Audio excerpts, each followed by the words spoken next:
बात तो ये है, एक बात ये भी कही गई है कि ये जो अग्रीमेंट हुआ है, इसकी डिटेल्स क्या है वो बताई नहीं गई। क्यों नहीं बताई गई? मैं समझता हूं उसका भी कारण है, क्योंकि अभी अमेरिकन जो हैं वो वेस्ट एशिया छोड़ के पूरे नहीं गए हैं। तो अगर इसको तो ना बताएं डिटेल्स को तो बेहतर है। अपनी पकड़ बना रहा है। नहीं, देखिए वो पकड़ मैं नहीं बोलूंगा, ये एक नया वर्ल्ड ऑर्डर बनाया जा रहा है। इनिशिएटिव जो है वो ईरान का है, बैकिंग जो है चाइना और रशिया की है, और उसमें बहुत सारा काम जो है वो पाकिस्तान कर रहा है। ऑपरेशन एग्रीमेंट कर लिया है सोमालिया के साथ, मतलब वो अफ्रीकन कॉन्टिनेंट में भी पहुंच गए हैं। अफ्रीका में आज जो 54 मुल्क हैं उसमें 20 मुल्क हैं जो कि मुस्लिम मेजॉरिटी मुल्क हैं, तो उनके साथ भी वो करेंगे। तो कहने का मतलब ये है कश्मीर का जब इशू उठेगा तो पाकिस्तान को बहुत सपोर्ट मिलेगी। 3 मुल्क हैं मेजॉरिटी जिनकी मुस्लिम मेजॉरिटी है साउथ एशिया में। देखिए डिफेंस एग्रीमेंट्स हो रहे हैं कंट्रीज के साथ, गल्फ कंट्रीज में। अगर वो सब कंट्रीज में जाके, यूएई को छोड़ दीजिए, बाकी कंट्रीज डिफेंस एग्रीमेंट कर रही हैं, उनकी फौज जो है कुछ वहां जा रही है, कुछ ट्रेनिंग हो रही है, वहां से इनको पैसा मिलेगा। अभी जो ये है जो तेल है, ईरान मना नहीं कर रहा है इनको तेल ले जाने के लिए, इनको जाने दे रहे हैं स्ट्रेट ऑफ हॉर्मुज़ से। तो कहने का मतलब ये है इनकी तो आज जो है जिसे कहते हैं ना कि चांदी है 5 उंगलियां घी में, पर क्या ये उसका फायदा उठा पाएंगे? ये इनका इंटरनल मामला है गवर्नेंस का, जिसमें वो भी जानते हैं, आप भी जानता हूं, मैं भी जानता हूं, we know it, they have problems but we also have problems of governance. हमारी कौन सी कम है? तो मैं उनकी गवर्नेंस में कभी टिप्पणी करता ही नहीं है। अगर हमने सही लेसन ऑपरेशन सिंदूर के सीख लिए हैं, हमें समझ में आ गया है कि चीन खड़ा है पाकिस्तान के साथ, हमें समझ में आ गया है कि पाकिस्तान की एयरफोर्स अच्छी एयरफोर्स है, तो हमारा कोई रीजन नहीं है उनसे लड़ाई करने का। और यही कारण है, अगर आप देखिएगा नवंबर 2025 में जब रेड फोर्ट पे अटैक हुआ था, हमने उसको टेररिज्म बोला पर पाकिस्तान का नाम नहीं लिया। पहली बात तो ये नाटो नहीं है।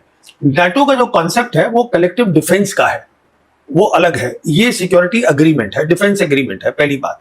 दूसरी बात यह है, देखिए पाकिस्तान की प्रोफाइल जो है इंटरनेशनल वो बढ़ रही है धीरे धीरे। हम देखेंगे 1-2 साल के अंदर, अभी उन्होंने ऑलरेडी एक डिफेंस कोऑपरेशन एग्रीमेंट कर लिया है सोमालिया के साथ, मतलब वो अफ्रीकन कॉन्टिनेंट में भी पहुंच गए हैं। अफ्रीका में आज जो 54 मुल्क हैं उसमें 20 मुल्क हैं जो कि मुस्लिम मेजॉरिटी मुल्क हैं, तो उनके साथ भी वो करेंगे। तो कहने का मतलब ये है कश्मीर का जब इशू उठेगा तो पाकिस्तान को बहुत सपोर्ट मिलेगी, और टर्की अकेले से नहीं मिलेगी। और मैं आपको याद दिला दूं, ये बांग्लादेश भी है। अभी किसी भी दिन हमें खबर मिलेगी कि बांग्लादेश के साथ भी हो गया। 3 मुल्क हैं मेजॉरिटी जिनकी मुस्लिम मेजॉरिटी है साउथ एशिया में, बांग्लादेश, पाकिस्तान, मालदीव्स। आप देखेंगे ये तीनों एक साथ खड़े होंगे। कश्मीर का जो इश्यू है ये अब पाकिस्तान की बैकिंग बहुत है। रशिया कुछ नहीं बोलेगा पर चाइना बैक करेगा किसी तरीके से, चाहे यूनाइटेड नेशंस में करे या कहीं करे, वो करेगा। और अमेरिका तो है ही साथ में इसके। देखिए पाकिस्तान आज इकलौता मुल्क है जो तीनों बड़ी ताकतों के साथ उसके रिश्ते अच्छे हैं, और कोई कंट्री नहीं है। और पूरे वेस्ट एशिया में अपनी पकड़ बना रहा है। नहीं, देखिए वो पकड़ मैं नहीं बोलूंगा, ये एक नया वर्ल्ड ऑर्डर बनाया जा रहा है। इनिशिएटिव जो है वो ईरान का है, बैकिंग जो है चाइना और रशिया की है, और उसमें बहुत सारा काम जो है वो पाकिस्तान कर रहा है। ऐसे इसको मैं देखूंगा। हाँ, मैं इसको थोड़ा इस तरह से भी देखना चाहता हूं कि वेस्ट एशिया में हमारे लगभग 90 लाख लोग काम कर रहे हैं, और भी हमारे बहुत सारे इंटरेस्ट हैं। चाबहार तो लगता है कि हाथ से चला ही गया। वो जो कॉरिडोर हम सेंट्रल एशिया के लिए ईरान होकर बनाने से, उसका क्या है भविष्य हमें पता नहीं। तो एक एक करके इंडिया लूज कर रहा है सारा कुछ वेस्ट एशिया में। अब मैं आपको मजेदार बात बताता हूं, जहां तक चाबहार का सवाल है, वो प्रेशर ईरान का नहीं आ रहा है, वो प्रेशर अमेरिका का आ रहा है, जो हम जिसको बोलते हैं हमारे एलाइज है। इसलिए मैं बोल रहा हूं हमारी फॉरेन पॉलिसी ही गलत है। जहां तक हमारे रिश्ते हैं, जो गल्फ खाड़ी के अंदर हमारे मिलियंस ऑफ वर्कर्स काम कर रहे हैं, उन पर कोई असर नहीं पड़ेगा। पाकिस्तान ये नहीं कहेगा सऊदी से या यूएई से कि साहब आप उनको निकाल दीजिए, कुछ असर। क्योंकि जो नई थिंकिंग है न्यू वर्ल्ड ऑर्डर की, इसमें एक और बात भी है। एक है कलेक्टिव सिक्योरिटी और दूसरा है सॉवरेन इक्वालिटी। मतलब हर मुल्क छोटा बड़ा बराबर होगा, तय करेगा मेरी फॉरेन पॉलिसी क्या है, मेरी डेवलपमेंट पॉलिसी क्या है। दूसरा उसमें अपना वो नहीं डालेगा, स्पोक नहीं डालेगा। तो हमारी जो प्रॉब्लम है, हमारी अमेरिका कर रहा है प्रॉब्लम। हमारी प्रॉब्लम है आज इजराइल से प्रॉब्लम हो रही है, क्योंकि इजराइल के साथ कोई खड़ा ही नहीं है। इजराइल के साथ जो जेडी वैंस हैं, वाइस प्रेसिडेंट अमेरिका के, उन्होंने खुलेआम कहा है कि इजराइल के साथ सिर्फ अमेरिका खड़ा है। तो फिर नेतन्याहू ने बोला नहीं, मेरे साथ इंडिया भी खड़ा है, जो सच बात है। तो कौन खड़ा होगा ऐसे मुल्क के साथ जो कि वहां किलिंग चिल्ड्रन, किलिंग वुमेन, वहां पर गाजा में मार रहे हैं। 2 मिलियन गाजा है वो एक तरीके से प्रिजन में वहां रखे हुए हैं, ह्यूमैनिटेरियन एड नहीं वहां पहुंच पा रही है, सीज फायर डिक्लेयर हो रखा है, उसके बावजूद मार रहे हैं। तो ये क्या हो रहा है, ये दुनिया देख रही है। और हम इजराइल को हथियार भी सप्लाई कर रहे हैं। देखिए, मैं इस नतीजे पे पहुंचा हूं, जो हमारे मोदी सरकार की जो नजदीकी है इजराइल के साथ, एक तो आइडियोलॉजिकल है, पर उससे ज्यादा है। उससे ज्यादा कैसे, क्यों कह रहा हूं मैं? क्योंकि मेरे ख्याल में कुछ बातें हैं, जैसे अगर आप सोचिएगा वो पेगासस हुआ था केस, तो ये कुछ और भी कुछ बातें हैं, मास सर्विलांस, हाँ, याद आ गया ना आपको? तो कुछ और भी बातें हैं इन दो नेताओं के बारे में जो खुल के ना ही बताएं तो बेहतर है। बता भी दे तो नहीं, लोगों को पता चले कि आखिरकार हो क्या सब रहा है। लोगों को पता है जी, सबको मालूम है, समझे ना आप? तो कहने का मतलब ये है कि आइडियोलॉजिकली तो है ही हम उनके साथ। देखिए, हमें क्या देखना होता है कि मैं समझता हूं, जब एक देश की फॉरेन पॉलिसी होती है और देश इतना बड़ा है कि उसके पास 1.5 बिलियन पीपल है, इतने लोग हैं, हाँ, और गरीब लोग बहुत हैं, हमारी फॉरेन पॉलिसी होनी चाहिए कि हम कैसे गरीब लोगों की जिंदगी बेहतर करें। उसमें आप आइडियोलॉजी नहीं ला सकते। विदेश नीति में आइडियोलॉजी नहीं होनी चाहिए। जो कंट्रीज थी, जैसे चीन है, कहा जाता था कि ये आइडियोलॉजी करते थे, उन्होंने भी बंद कर दिया है, उन्होंने साफ कर दिया है। उन्होंने एक इनिशिएटिव है जिसको बोलते हैं global civilisational initiative and non interference in affairs of any other country. तो कहने का मतलब यह है कि हमें अब ये देखिए, इस सरकार को सोचना है विदेश नीति को दोबारा से, जो मैं समझता हूं वो नहीं करेंगे, पर ये उसकी खामियां हैं, शॉर्टकमिंग्स हैं, दिख रही हैं। अब देख लीजिए आप, वेस्ट एशिया में हमारा क्या रोल है? कुछ भी नहीं है। आपको याद है वो जयशंकर ने कहा था कि वो दलाली कर रहे हैं। अब इस लेवल की तो अगर आप बात विदेश मंत्री कर रहा है, अरे भाई वो दलाली क्या कर रहे हैं? वो जो है, देखिए, जब भी पाकिस्तान कुछ करता है तो दो लोग जब मिलकर काम करते हैं तो दोनों को एक दूसरे की जरूरत होती है, तो ये दलाली थोड़ा हो जाती है, ये विन विन होता है। मुझे भी आप चाहिए, आपको भी मुझे चाहिए। और मीडिएशन करने के लिए तो हमारे प्रधानमंत्री भी आतुर थे। यूक्रेन और रूस की दौड़ लगाई थी, तो उसे दलाली कहेंगे या मीडिएशन कहेंगे? खैर, वो मैं कहने का आपसे ये कहने का मतलब है कि वेरी फैक्ट कि जो मुल्क जीता है इस जंग को, ईरान, वो अपने एमओयू में लिख रहा है इस्लामाबाद एमओयू। और आज जो मीडिएशन है, सारी दुनिया जानती है, field marshal Asim Munir is the single person जो ट्रंप से डायरेक्टली बात कर सकते हैं, और जो की एडवाइजर है ईरान के सुप्रीम लीडर मुश्तबा खेमेनी, वहां तक उनकी पहुंच है। क्योंकि दोनों को चाहिए है कि मैं इस इंसान से बात करूं, तो ये दलाली थोड़ा हो गई। ये सारी चीजें होने के बाद, और जैसा आप कह रहे हैं कि भारत की फॉरेन पॉलिसी ही गड़बड़ हो गई है, इजराइल के साथ खड़ा होना गड़बड़ हो गया है, वेस्ट एशिया में हमारी जो जियो पॉलिटिक्स है उसका क्या हो रहा है? उसको किस तरह से झटका लगा है, या उसका किस तरह से प्रभावित होगी वो? देखिए, हम हमेशा पैलेस्टीनियंस के साथ खड़े हुए थे, ठीक है ना? हम मानते थे 2 स्टेट सोल्यूशन। कुछ सोच समझ के हमारे जो नेता थे उन्होंने ये बनाई थी। अब ये सारी उल्टी कर दी गई है, क्योंकि इजराइल आज पैलेस्टीनियंस चाहता ही नहीं है। उसका मेन मुद्दा यह है कि पूरे पैलेस्टीनियंस को मैं यहां से निकाल दूं। पहले कोशिश कर रहे थे सिनाई में डाल दूं, कहीं भी उसको डाल दूं, इधर डाल दूं, उधर डाल दूं। तो आपने तो जो हमारी सोच थी वो पूरी सोच ही खत्म कर दी है। और सवाल ये उठता है, क्या हमें फायदा हुआ है उससे? उसका जवाब है नहीं। दिख रहा है हमको। आजकल जयशंकर भी कम बोल रहे हैं, क्योंकि क्या बोलेंगे, कुछ है ही नहीं बोलने के लिए। सब दिख तो रहा है। हम जा रहे हैं वो क्या कहते हैं, यूरोपियन कंट्रीज में, वो उनके अलग पंगे पड़े हुए हैं, तो क्या बोलेंगे जयशंकर? कुछ नहीं। मध्य पूर्व में भारत मोस्टली ये कोशिश करता है कि उसके इकोनॉमिक इंटरेस्ट जो है वो सर्व करें। जो वहाँ का डिफेंस का मसला है, सिक्योरिटी का मसला, उसमें ज़्यादातर वो नहीं घुसता रहा है। लेकिन जैसा आप बता रहे हैं कि एक नया सिक्योरिटी आर्किटेक्चर वहाँ खड़ा हो रहा है, अगर वो खड़ा होता है तो क्या वहाँ का इकोनॉमिक्स नहीं बदलेगा? उसमें कोई परिवर्तन नहीं आएगा? हर चीज में परिवर्तन आ रहा है और आएगा, पर उनकी जो नई सोच है न्यू वर्ल्ड ऑर्डर की, उसमें यह है हर मुल्क खुद तय कर सकता है कि वो कैसे किसके साथ रिश्ते करना चाहता है। तो चीन, रशिया या पाकिस्तान या किसी और मुल्क को दिक्कत नहीं होगी कि सऊदी अरेबिया इंडिया से भी दोस्ती कर रहा है। क्या दिक्कत है? कोई दिक्कत नहीं है, ठीक है ना? अच्छा, जहां तक सवाल, आपने एक और बात बोली थी, जो I have forgotten, what was your first thing you said? Something, कुछ आपने बोला शुरू में। पहला एक तो इकोनॉमी का बोला, समथिंग एल्स यू सेड।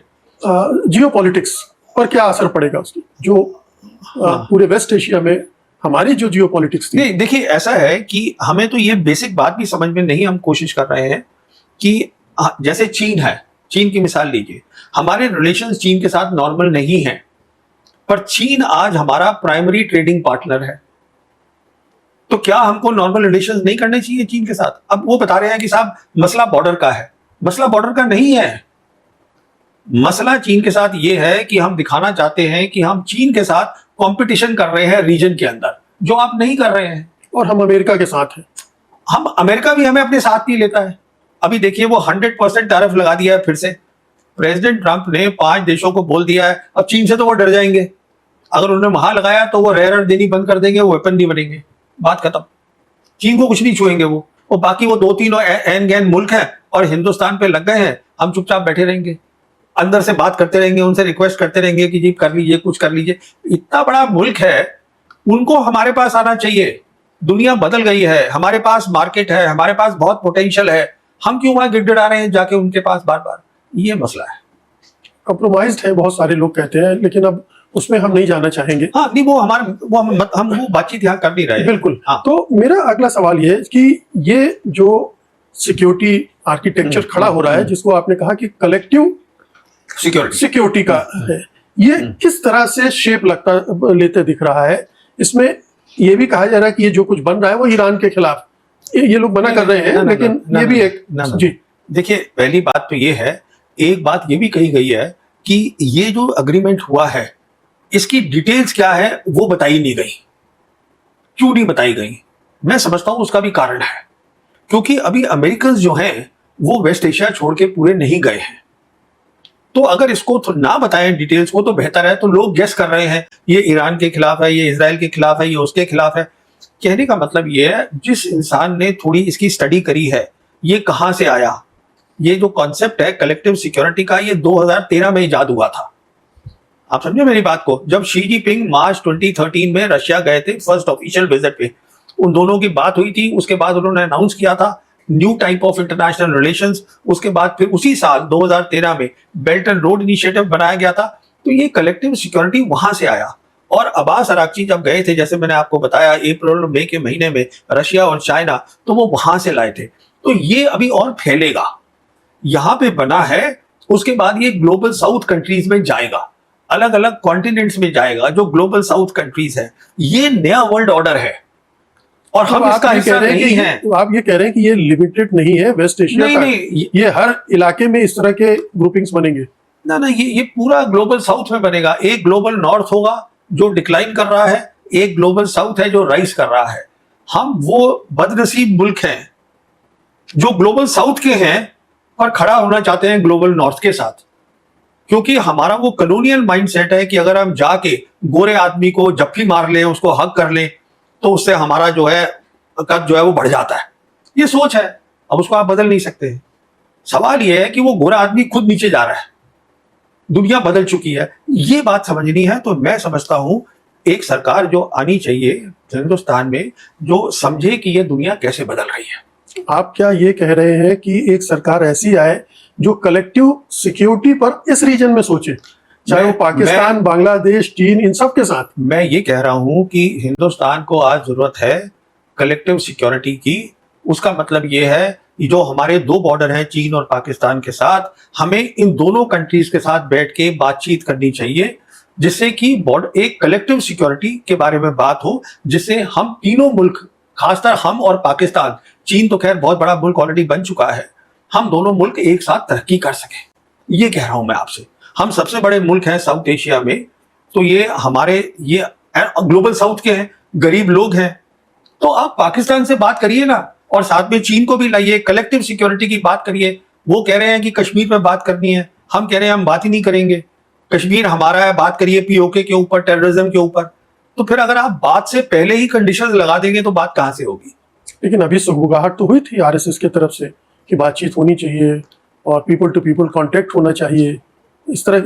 देखिए मेरी सोच इसके ऊपर ये है, आरएसएस के जो वो थे बड़े नेता, वो हडसन इंस्टीट्यूट से आए थे सीधा अमेरिका से।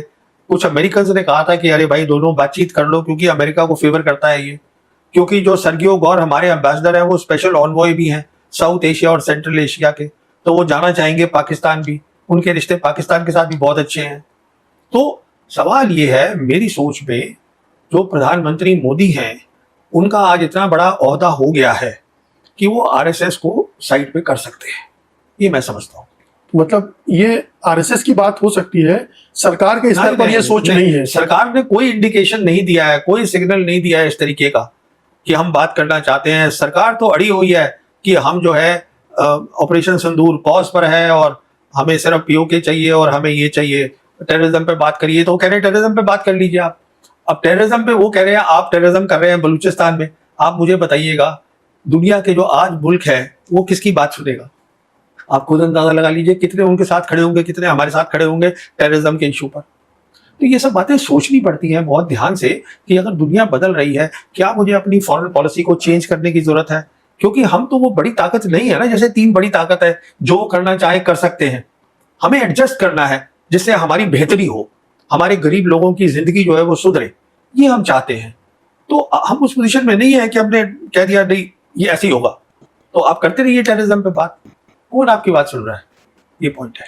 ये बताइए कि आपने जो पिछली बातचीत हुई थी हमारी, उसमें आपने कहा था कि अब भारत पाकिस्तान पर हमला नहीं कर सकता है क्योंकि चीन और अमेरिका के साथ उसके ऐसे संबंध हो गए कि अब संभव नहीं। क्या आपको लगता है ये पैक्ट होने के बाद वो जो कंडीशन है वो और भी ज्यादा कंसोलिडेट हो गई, अब और भी कठिन हो गई?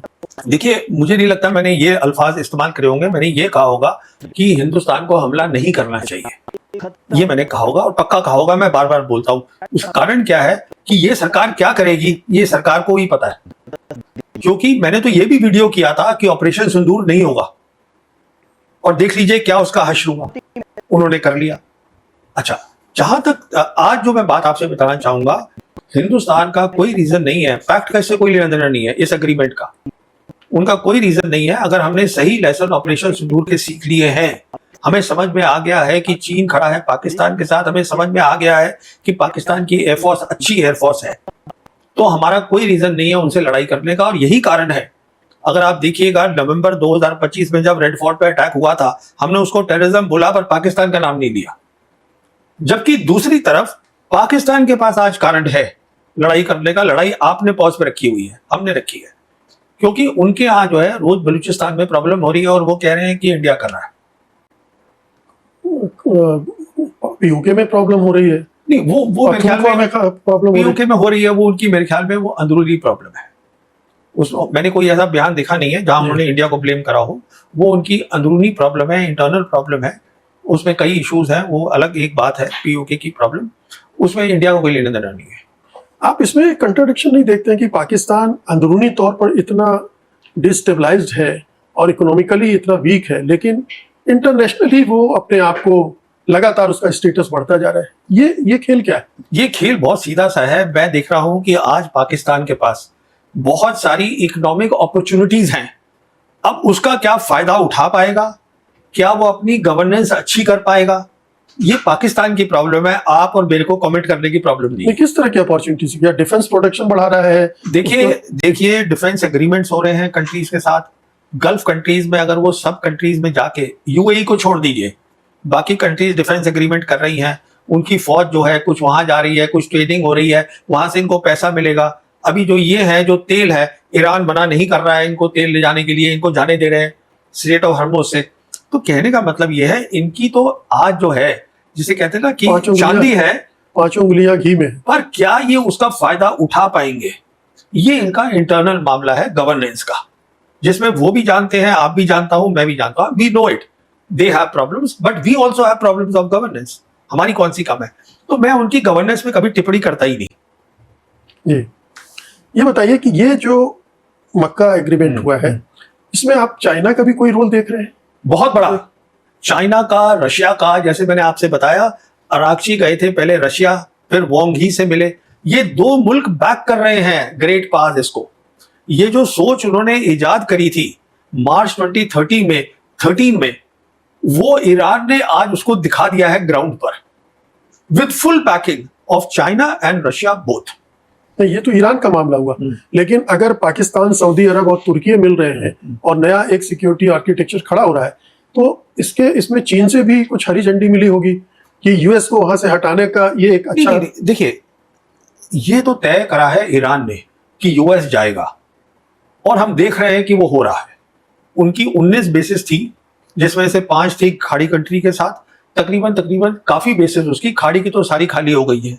जो उनका रीजनल हेडक्वार्टर था कतर में, पहले वो जॉर्डन शिफ्ट हुआ है, जॉर्डन के बाद अब इजराइल चला गया है। तो वो तो उनका तो जाना लाजमी है ही है। वो कंडीशन लगा दी है अब ईरानियों ने कि स्टेट ऑफ हॉर्मुज़ तभी खोलेंगे, आप यहां से निकलिए पहले। तो वो तो जाएंगे, आज नहीं जाएंगे कल चले जाएंगे।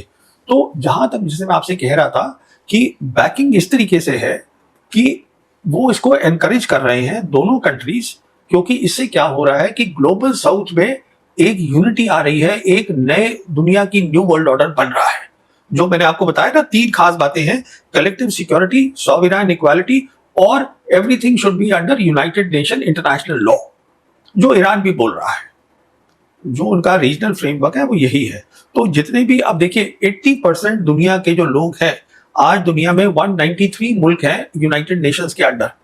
80% ग्लोबल साउथ है, और ये ग्लोबल साउथ है जो एक साथ आ रही है, और वो बहुत ध्यान से देख रही है कि वेस्ट एशिया में अचानक क्या इतनी बड़ी तब्दीली हो गई है।